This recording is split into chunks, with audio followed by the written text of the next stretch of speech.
আসসালামু আলাইকুম। আমি ডাক্তার মাহাদি হাসান। খতনা নিয়ে বেশ কিছুদিন থেকে বাংলাদেশে কাজ করছি। অভিভাবকরা আমাকে এই প্রশ্ন করে যে আমরা বাসায় গিয়ে খতনা করাই কিনা। তো সেক্ষেত্রে আমরা বরাবরই বলি যে না, আমরা বাসায় গিয়ে খতনা করাই না। আমরা হাসপাতাল অথবা যে সকল চেম্বারগুলো স্পেশালাইজড করা খতনার জন্য, সেখানে এসে খতনা করানোর জন্য পরামর্শ দিই। আবার চিন্তা করে দেখেছেন কি যে কেন আমরা বাসায় এসে খতনা না করিয়ে কেন আমরা হাসপাতাল অথবা চেম্বার বেসড খতনা করাতে বলি? এটার বেশ কিছু কারণ রয়েছে। শুধুমাত্র যে খতনা করাই হবে সেটা না, আমাদেরকে বাচ্চার নিরাপত্তা এবং জীবাণুমুক্ত একটা পরিবেশ নিশ্চিত করতে হবে। আজকে আমি আপনাদেরকে কিছু জিনিস দেখাচ্ছি যে এটা আমাদের মিরপুর ব্রাঞ্চ। এটা আমাদের মিরপুর ব্রাঞ্চের অপারেশন থিয়েটার। আমি আপনাকে একটু দেখাই।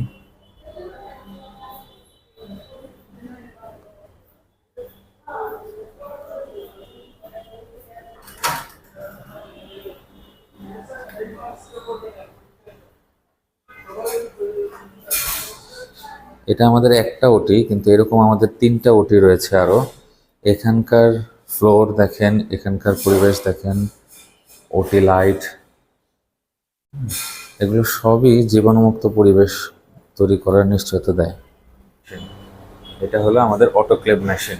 তো এই আমাদের পরিবেশটা দেখলেন, এই ওটির ফ্লোরগুলো নর্মালি আমরা যেভাবে আমাদের বাসাবাড়ির ফ্লোরগুলো পরিষ্কার করি সেভাবে পরিষ্কার করা হয় না। এটা বিভিন্ন কেমিক্যাল দিয়ে এবং ফিউমিগেশন পদ্ধতিতে এটা অপারেশন থিয়েটারগুলো পরিষ্কার করা হয়।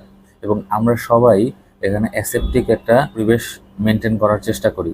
আমরা ওটির ড্রেস পরতেছি এবং আমাদের যে আয়া বা খালারা রয়েছে তারাও অপারেশন থিয়েটারের ড্রেস পরে প্রবেশ করে। এছাড়া আমরা যেই ইনস্ট্রুমেন্টগুলো রিইউজ করি এই ইনস্ট্রুমেন্টগুলো আমরা অটোক্লেভ করি। ধরেন আমাদের একসাথে 30টা খতনা করানোর মতো ইনস্ট্রুমেন্ট একবারে অটোক্লেভ করানো হয়। এখানে এমন কিছু জীবাণু থাকে যেগুলো কিন্তু নর্মালি পরিষ্কার করলে, নর্মাল হেক্সাসল বা নর্মাল বায়োডিন এগুলো দিয়ে পরিষ্কার করলে কিন্তু সেই জীবাণুগুলো যাবে না। তো সেই কারণেই কিন্তু আমরা অটোক্লেভ মেশিন ব্যবহার করি। এই সকল কিছু কারণে আমরা অলওয়েজ প্যারেন্টসদেরকে অনুরোধ করি যে আপনারা খতনার জন্য হাসপাতাল অথবা স্পেশালাইজড যে চেম্বারগুলো রয়েছে সেগুলো প্রেফার করেন। সবাইকে ধন্যবাদ।